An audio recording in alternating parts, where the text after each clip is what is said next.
In a quiet Texas town where everyone knew everyone's name, no one could have imagined that the deadliest person in the neighborhood lived behind lace curtains and baked cookies on Sundays. This is the story of Dolores Walker, a 75-year-old grandmother who, over the course of 4 years, murdered all 6 of her grandchildren, and no one saw it coming. Dolores Walker had always belonged to Ridgewater, Texas, not just by address, but by presence. Her life was stitched into the seams of the town like hand-threaded embroidery. Everyone knew her. She was the woman with the neat flower beds, the pastel curtains fluttering in her windows, the scent of vanilla and lemon always drifting from her kitchen. On Sundays, she walked to the little white church on Oak Street with her Bible tucked under one arm and a folded handkerchief in the other, nodding to every passerby with a smile that felt like home. Her husband had died decades earlier, leaving her with 2 young boys to raise. She never remarried. Instead, she built her world around her sons, and later around the 6 grandchildren who became the center of her life.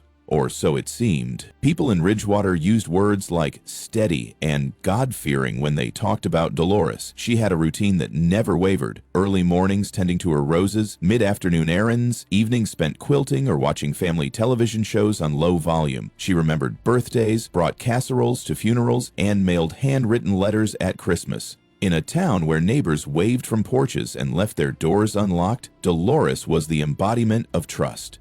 When her grandchildren started staying over regularly, weekends, holidays, even full weeks during the summer, no one blinked. It made sense. She was their grandmother. She adored them. Everyone saw how she held their hands in church, how she packed them school lunches with carefully peeled fruit, how she called them her precious lights. So when baby Noah died in his crib during a nap at Grandma's, the town mourned with her. He was only 6 months old. The doctors called it sudden infant death syndrome, the kind of inexplicable horror that stalks infants without warning. Dolores wept softly at the funeral, dressed in a navy blue dress with a lace collar, clutching a small photo of the boy in a knitted frame. She whispered prayers under her breath as the casket was lowered, and after the service, she served banana pudding to the family with trembling hands. People praised her strength, her faith. They never imagined that anything else could be lurking behind her tears. A year later, Emily drowned in Dolores's backyard pool. She was only 3. Dolores had been baking at the time, she said, and Emily must have wandered out through the back door without anyone noticing. The investigation was minimal, a tragic accident, ruled as such within a week. Another child lost, another funeral filled with stunned silence and pastel flowers. Again, Dolores stood front and center, holding her daughter-in-law's hand, singing "It Is Well With My Soul" through barely parted lips. Her grief, once again, looked pure, unquestionable. The town gathered tighter around her, unaware that their embrace was helping to hide a deeper rot. By the time Liam passed, at 8 years old, allegedly from an allergic reaction, some people began to feel a discomfort they couldn't name. Liam had no history of allergies. He had eaten the same snacks 100 times before, but sometimes the body changes, they said. Sometimes something unknown triggers catastrophe.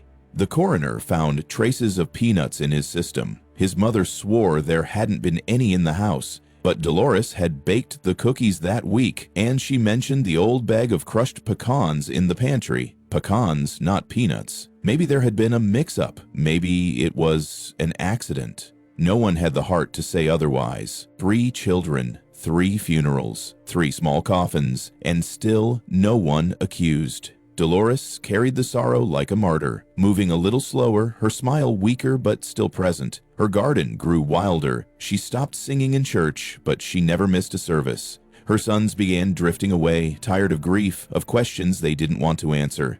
Her daughters-in-law grew silent, worn down by the gravity of their losses. Meanwhile, Dolores remained the same. She still brought pies to community fundraisers, still tended the grave sites every month. But her house began to feel colder. Brighter lights, closed curtains, a sense of stillness that didn't match the woman the town had known. Then Sarah fell down the stairs. 10 years old, healthy and joyful, she was spending the night at Dolores's like she had so many times before. Dolores said she had gone to brush her teeth, and when she came out, Sarah was lying motionless at the base of the stairs. The fall had broken her neck instantly, the coroner said. It was quick, painless. But the funeral was different. There were whispers now, glances exchanged behind tissues. No one said anything directly, but the math was becoming difficult to ignore. 4 children, 1 family, all died on weekends with the same person. Still, no charges were filed. The sheriff said there was no proof, only pain. The 5th death, Jason, was different. He was 12, old enough to feel fear, old enough to write things down. He died in his sleep, supposedly from natural causes, but his parents had placed a monitor in the room, one of those discreet nanny cams hidden in a decorative lamp. They hadn't said anything to Dolores. They just wanted peace of mind. What the footage revealed shattered whatever remained of their world. Dolores entered the room at 2:43 a.m. dressed in her housecoat, her hands steady. She bent over the sleeping boy. Moments later, his breathing slowed, his body tensed. She sat beside him, whispered something, then calmly walked out. That footage never aired. It never needed to. Within 24 hours, Dolores was in handcuffs, led from her front porch without resistance. Her neighbors stood frozen. Some cried, others looked away. It wasn't just the betrayal that hurt. It was how long she had fooled them, how long she had worn the mask of a loving grandmother while stealing life from the very children she'd sworn to protect. The woman who once symbolized the town's safest embrace had become its deepest horror. In the months that followed, Ridgewater changed. People locked their doors. Mothers kept their children closer. Dolores's house was vandalized, boarded up, eventually razed. Her name disappeared from church records. Her family broke apart entirely. Her sons barely speaking, her daughters-in-law moving out of state. And yet, the town still couldn't fully reconcile what had happened. How could someone so kind, so present, commit such darkness? How could no one have seen? In photos, Dolores still looks like someone's grandmother. White curls, soft cheeks, tired eyes. But now, when people in Ridgewater talk about her, they don't use words like sweet or holy. They use words like predator, manipulator, monster. And they do it quietly, like her name still carries weight. Because in a way, it does. Because the worst monsters are the ones we welcome in, the ones who wear love like a mask. And in Ridgewater, Texas, no one will ever forget that the woman who once made banana pudding for the church bake sale left behind 6 graves that never should have been dug. The pattern began quietly, without fanfare or suspicion, as so many tragedies do.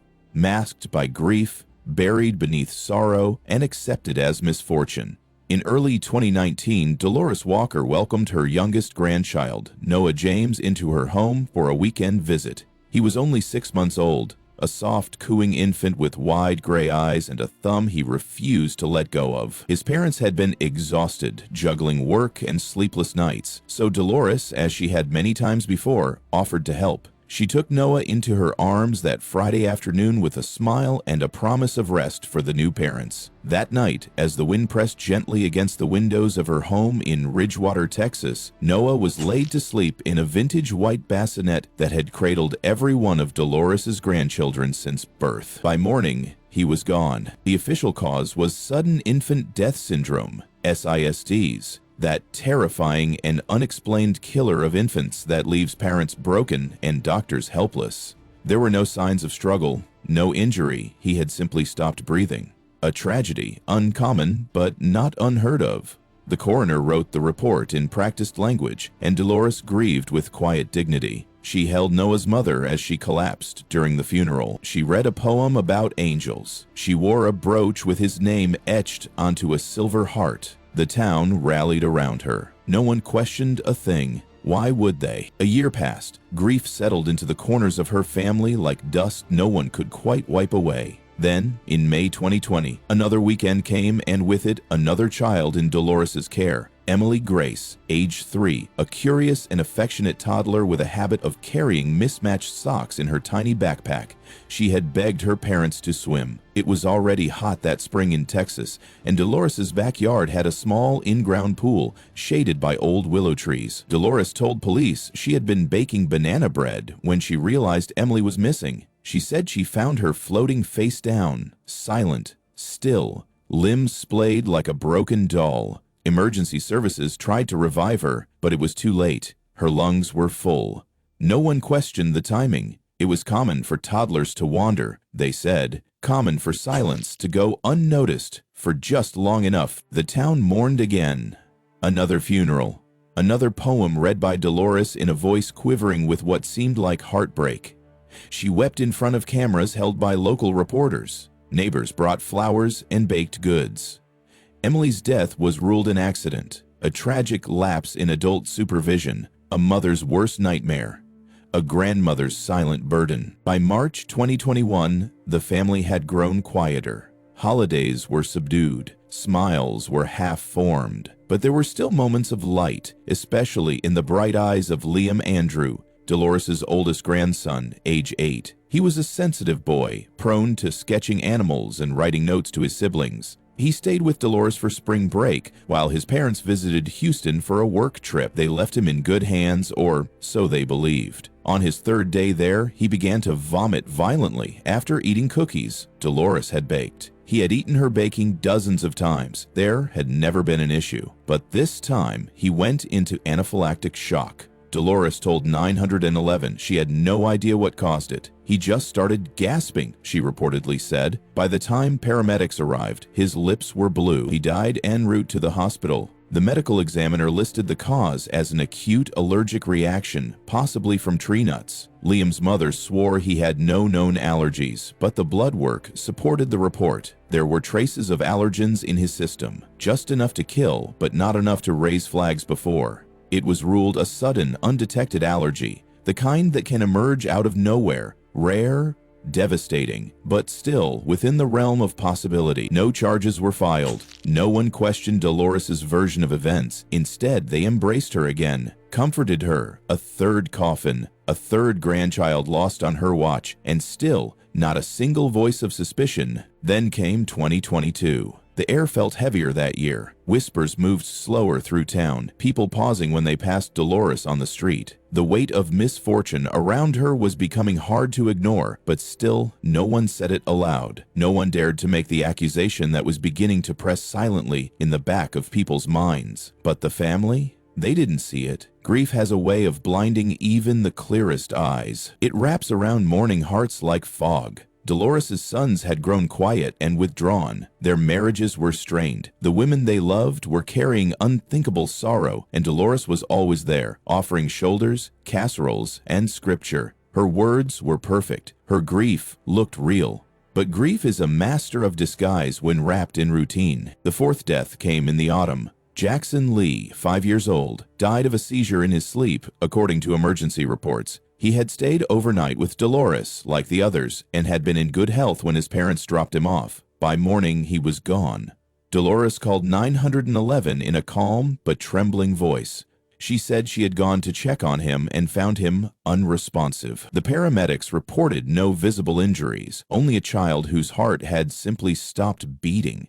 The cause was officially labeled unknown neurological event. The medical examiner hesitated to commit to a definitive conclusion, but saw no signs of abuse. 4 children, 4 funerals, 4 weekends with Dolores Walker, and still no arrest, no search warrants, no suspicion loud enough to pierce the silence. The Walker family was considered cursed by some, deeply unlucky by others. People whispered prayers for them during Sunday services. Dolores began wearing black more often, her body shrinking beneath the weight of loss. Her voice became even softer. She rarely smiled. What stunned everyone most was the consistency. Dolores was always present. She was the first to respond, the first to grieve. She never resisted an autopsy. She never hesitated when questioned. She played the part of grandmother and mourner so flawlessly that even seasoned investigators couldn't see past the mask. Each death had its own explanation, its own medical logic, and yet the repetition was undeniable. The same house,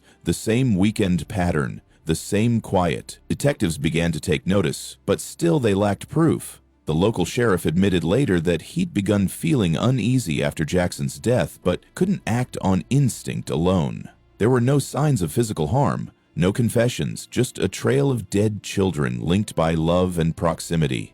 It was the perfect cover, really, and Dolores played it masterfully. Her public image remained intact. Grandmother, churchgoer, a woman blessed with faith and cursed by tragedy. Even seasoned coroners felt sympathy for her. At every funeral, Dolores spoke as though she were the one left behind, her voice a threadbare hymn of heartbreak. She quoted scripture. She baked for the grieving. She recited memories with such detail and warmth that no one thought to question her. Not yet, not until the next child would die, and only then would the thin veil she'd so carefully draped over herself finally begin to fall away. But by then, it would already be far too late. By 2023, grief had become something of a shadow that followed the Walker family everywhere they went. What once had seemed like a tragic string of misfortunes now hovered at the edges of something else, something colder, darker, more deliberate. It was in early spring that the pattern, long buried beneath routine and ritual, began to show its cracks. Sarah Walker, 10 years old, energetic, loud, and full of life, became the 5th grandchild to die under the watch of Dolores Walker. Her death, unlike the others, left a bruise not only on her body, but on the story that had so long protected Dolores from suspicion. The incident was described as an accident. Sarah had been staying with Dolores for the weekend, as she often did. She was meant to spend the evening watching old movies and playing board games before church in the morning. But at 10:42 p.m., an ambulance was called. Dolores said she had gone to the kitchen to make hot chocolate. When she returned, Sarah was lying at the foot of the stairs. She claimed she must have slipped. The fall had been sudden and fatal. The girl was pronounced dead at the hospital within an hour. No signs of life remained when her parents arrived, their faces broken by the all-too-familiar pain that had consumed them before. The community once again grieved, another child gone, another funeral arranged, but something was different this time.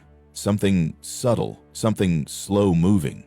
Ethan Morales, a recently licensed assistant coroner barely 6 months into the job, was assigned to Sarah's case. He had never handled a death involving a child before. He followed the standard process, made the necessary observations, filled out the paperwork, but one thing stopped him cold: the bruising on Sarah's neck. It wasn't consistent with a fall, not even a steep one. There were marks suggesting pressure, not impact. It raised a quiet alarm, the kind that settles in the back of your mind and refuses to go away. Ethan didn't say anything immediately. He read the reports on the prior deaths in the Walker family. He spent a weekend reviewing autopsy records, death certificates, medical summaries. Noah, Emily, Liam, Jackson. Each file looked proper, each loss justified by unfortunate but plausible causes. Yet they all had something missing. Not mistakes exactly, but a pattern of assumptions, mild anomalies that had been overlooked, things that now, in context, felt like signs. He noticed Liam's allergy report lacked full toxicology screening. Emily's drowning had no documented water temperature or evidence of struggle. Noah's SIDS diagnosis had been made without a full examination of bedding or sleep position, and Jackson's seizure was supported by nothing but a description from Dolores. Ethan took his concerns to the county sheriff, a seasoned man named Donald Huxley who had known Dolores for over 3 decades. At first, Huxley resisted. He'd seen the grief himself, stood beside Dolores at 3 of the funerals, but the data was too detailed to ignore. The bruising, the records, the uncanny alignment of deaths. It had gone beyond bad luck.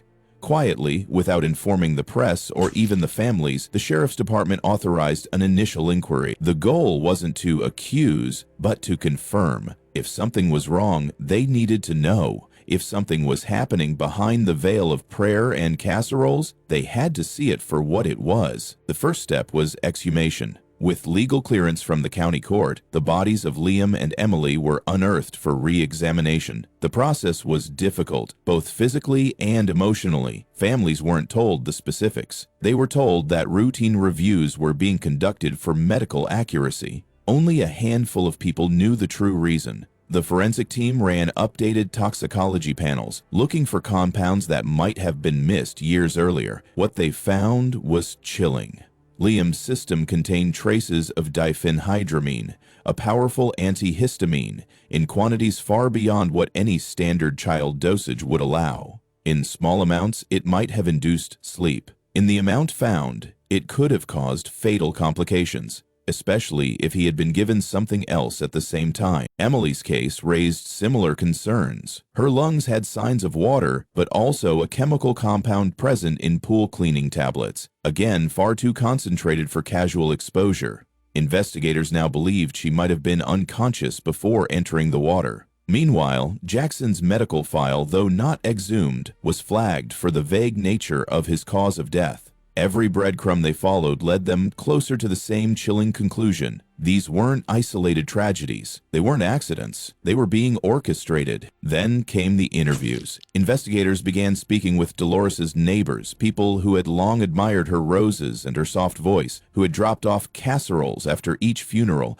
and prayed with her during services. Most said what was expected, that she was kind, that she loved her grandchildren. But some, now speaking under the quiet pressure of official questioning, began to share moments they had previously dismissed. One neighbor recalled seeing Dolores on her back porch after Sarah's death, humming and watering her plants. Not crying, not on the phone, just tending her roses like nothing had happened. Another neighbor mentioned that in the weeks before Liam's death, she had asked if they had any children with nut allergies. When asked why, she said she was learning new recipes for her grandson's school lunches. Most revealing of all was a local pharmacist who provided purchase records from the past few years. In the months leading up to Liam's death, Dolores had bought unusually large quantities of allergy medications, including Benadryl, Claritin, and a rare antihistamine no longer widely prescribed. She had no prescription and no reported need for the substances. When confronted with this,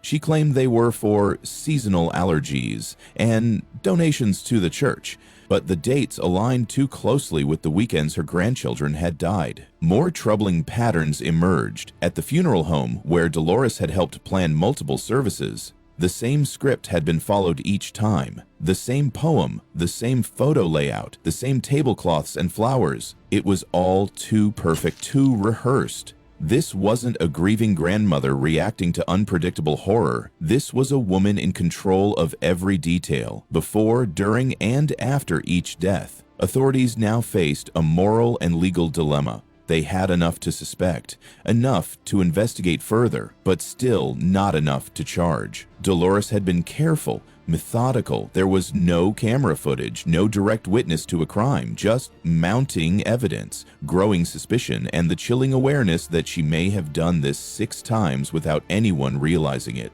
The sheriff authorized full-scale surveillance and psychological profiles were requested. Experts began analyzing Dolores's behavior in interviews, her handwriting in sympathy cards, her tone during eulogies. Everything was under scrutiny now. Behind the scenes, a case was building, slowly, steadily, like the pressure in a sealed room. The public still didn't know. The families still believed they were navigating through unbearable misfortune. Only a few people knew that the smiling, soft-spoken woman in Ridgewater was now the subject of an unfolding investigation into one of the most horrifying familial crimes in state history. Dolores, meanwhile, continued her routine. She gardened, she prayed, she sent birthday cards to surviving relatives, and no one, not even those closest to her, could yet see that beneath her gentle exterior was the quiet calculation of someone who believed she was doing something holy or necessary, or both. Jason Miller had always been the quietest of the 6 grandchildren, a boy who preferred sketchbooks to soccer balls, who sat cross-legged on the carpet drawing dragons and spacecraft, while other kids tore through the yard. At 12, he was shy but observant, his brown eyes thoughtful and always scanning the world like he was trying to understand it before it could hurt him. The deaths of his cousins had marked him in a way the adults around him didn't fully notice. He had stopped speaking in long sentences after Sarah's funeral, retreating even further into his art. His parents assumed it was grief. How could it not be? 5 cousins lost in 4 years, each one gone after a visit to the same woman, and now Jason was the last. After Sarah's funeral, Dolores had made the suggestion. A healing weekend, she called it. Just her and Jason. No pressure, no expectations. Just drawing, maybe some cookies, a walk by the lake, and lots of talking. She said she wanted to help him process the loss, to give him space away from the noise and pain. Jason's father, Michael Miller, didn't answer immediately. His wife hesitated. They had both felt the creeping fear that they'd refused to name, but Dolores was insistent. She had never been anything but generous. She had been present for every tragedy. She had wept beside them, held their hands, planned their funerals. How could they say no? But something in Michael had shifted after Sarah's death. A quiet suspicion, impossible to shake. A gut instinct that had gone ignored for too long. He didn't voice it to Dolores. He agreed to the weekend, but the day before they dropped Jason off, Michael installed a hidden baby monitor inside a decorative lamp he gave Dolores as a gift. It had night vision, motion sensing, and a direct Wi-Fi connection to his phone. Jason didn't know, Dolores didn't know, but the Millers knew. They could no longer rely on grief alone to explain what was happening. They needed clarity, even if it hurt. Jason arrived at Dolores' house on Friday evening. She greeted him in a long gray sweater and a pale pink scarf, her hair pinned up neatly. They ate dinner, roast chicken and vegetables, and Jason retired early to the guest room, where Dolores had placed fresh sheets and one of his old childhood stuffed animals. She kissed his forehead, told him she loved him, and turned out the light. Michael didn't sleep that night. He sat in the living room, watching the grainy black and white footage on his phone. For hours, the screen remained still. Jason lay curled beneath the covers, his chest rising and falling slowly. Midnight passed, then 2 a.m., then 3. Nothing, just quiet. Michael had almost begun to doze off when, at 3:42 a.m., the door opened. The figure entered with a calm, practiced ease. Dolores, still in her sweater, barefoot, holding something in her hand. She moved directly to the bed. She sat beside Jason, smoothed his hair, and took something out of her sweater pocket. A syringe. The footage wasn't perfectly clear, but there was no mistaking the motion. She pressed it into his arm gently, paused, then withdrew it. She sat there for a few moments more, her face unreadable in the night vision glow, then stood and left. Jason never stirred. Michael didn't move. His hand trembled as he held the phone. He rewound it twice to be sure of what he had seen. He knew, deeply, irrevocably, what had just happened. He didn't wait. He called the police immediately. He emailed them the footage, gave them the address, and drove straight to the sheriff's office himself, carrying the lamp in his passenger seat. By the time officers arrived at Dolores' home that morning, the sun was just beginning to rise. She was sitting at her kitchen table, wearing a floral robe, slowly eating a bowl of oatmeal with cinnamon. Her hands didn't shake, her eyes didn't flicker. When they told her she was under arrest, she placed her spoon gently into the bowl, folded her hands in her lap, and stood up. She didn't ask why. She didn't protest. She simply said he was ready to go and allowed herself to be handcuffed. Jason was found lifeless in the bed, just as he had been when Dolores left him. The cause of death, once autopsy results returned, was confirmed as lethal injection of potassium chloride, a substance that causes cardiac arrest within minutes. The dose was small but potent, administered by someone who understood the effects and timing precisely. Toxicology also showed low levels of a benzodiazepine, used to ensure Jason remained asleep during the process. He never woke.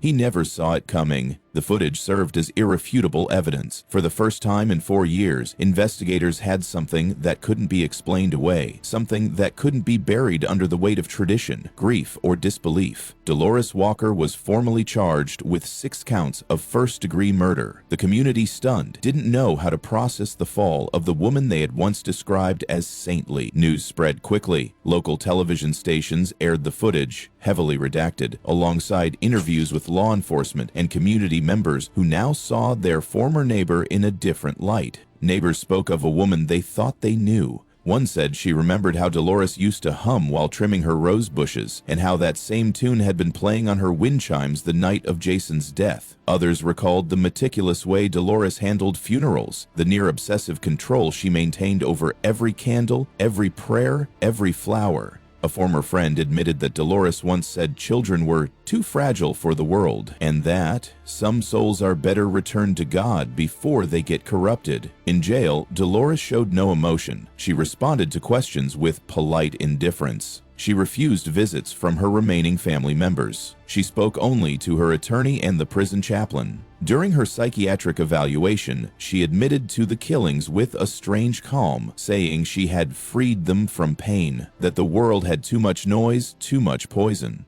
When asked why she had chosen Jason last, she responded simply, "He saw too much." The arrest fractured what was left of the Walker family. The surviving parents stopped speaking to one another. Two families moved out of Ridgewater entirely. Jason's parents held a small private service far from the town where it all began. His drawings were collected and placed into a memorial box, each one a silent echo of a boy who deserved far more time. One of the final sketches found in his backpack was of a dragon curled around a sleeping child, shielding it from harm. The house where Dolores lived was quickly abandoned, then seized and eventually torn down by the county. No one wanted it, not even the land. Her garden was dug up and discarded, the rose bushes left to rot. The church removed her name from its register, burned the programs that had once listed her among its choir.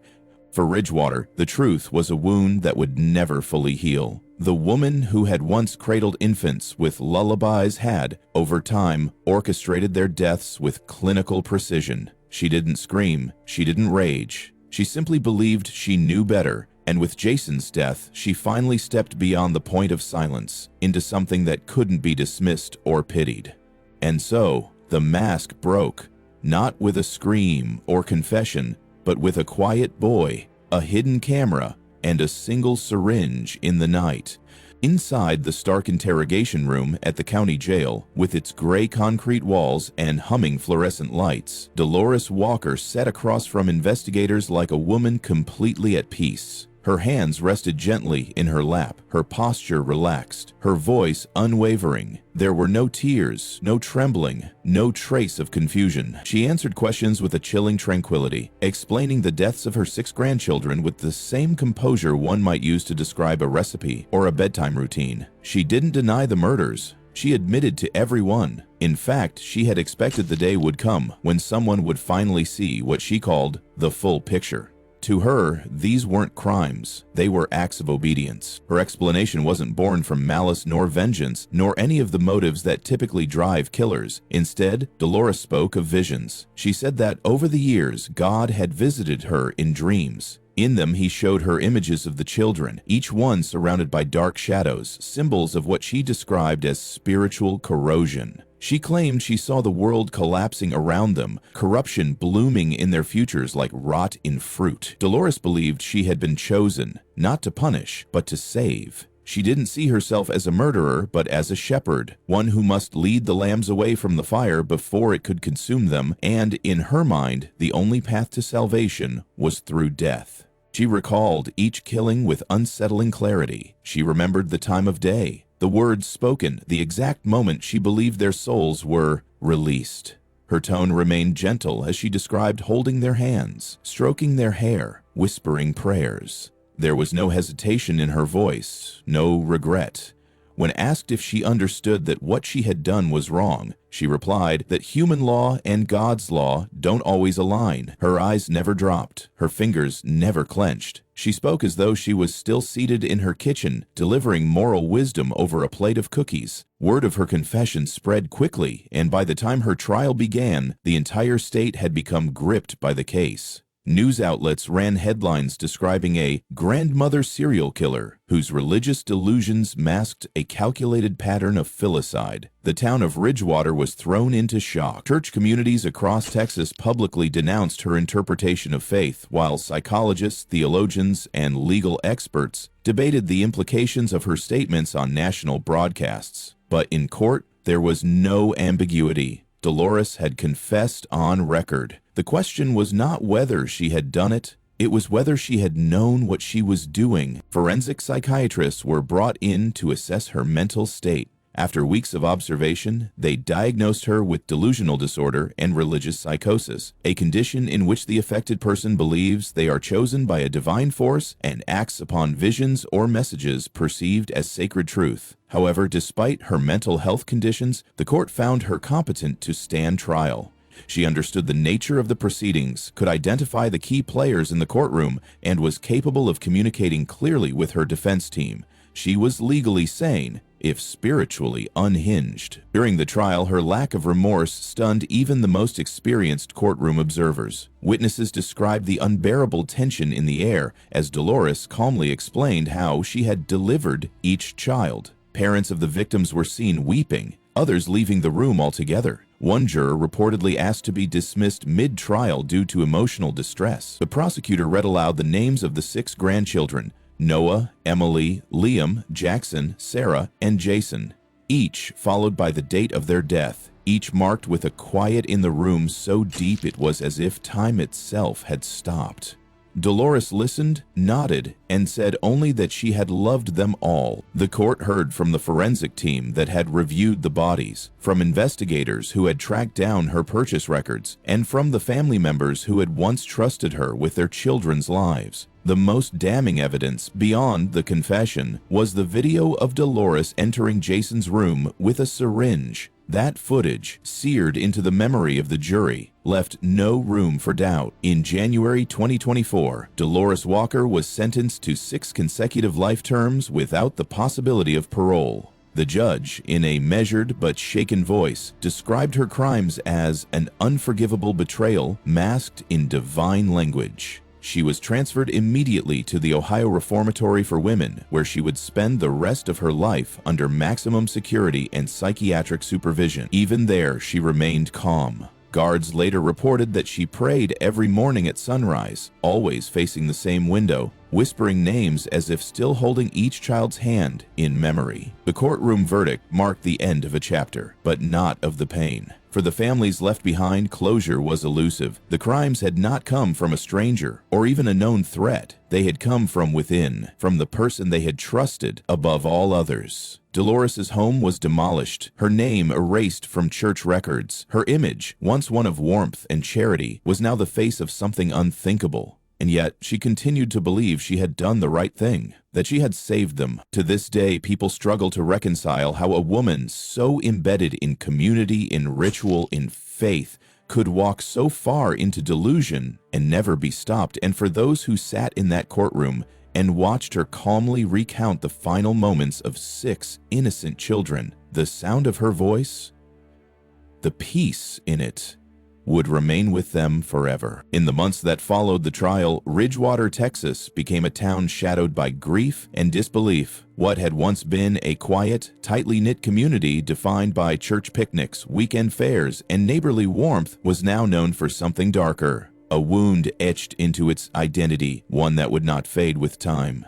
The name Dolores Walker, once associated with garden roses and banana pudding, had become synonymous with betrayal. The woman who had been the centerpiece of family gatherings and a fixture of Ridgewater's spiritual life was now a symbol of how easily evil could hide in plain sight. 3 weeks after the sentencing, her house, a modest 1-story home with white shutters and a porch swing, was set on fire under the cover of night. Investigators later concluded it had been arson, the work of vigilantes unwilling to let the house remain standing. Flames consumed everything: family photos, holiday decorations, the rocking chair she used to sit in while watching her grandchildren play. By morning, there was nothing left but blackened wood and the smell of smoke that clung to the nearby pine trees. No arrests were made. No one mourned the loss of the building. It was as if the town had collectively decided to erase her presence by any means necessary. The church she had once attended, the same one where she led hymns and read scripture, quietly removed her name from its rolls. Her favorite pew was left empty for a time, out of respect for the families she had devastated, before being discreetly reassigned to a newcomer.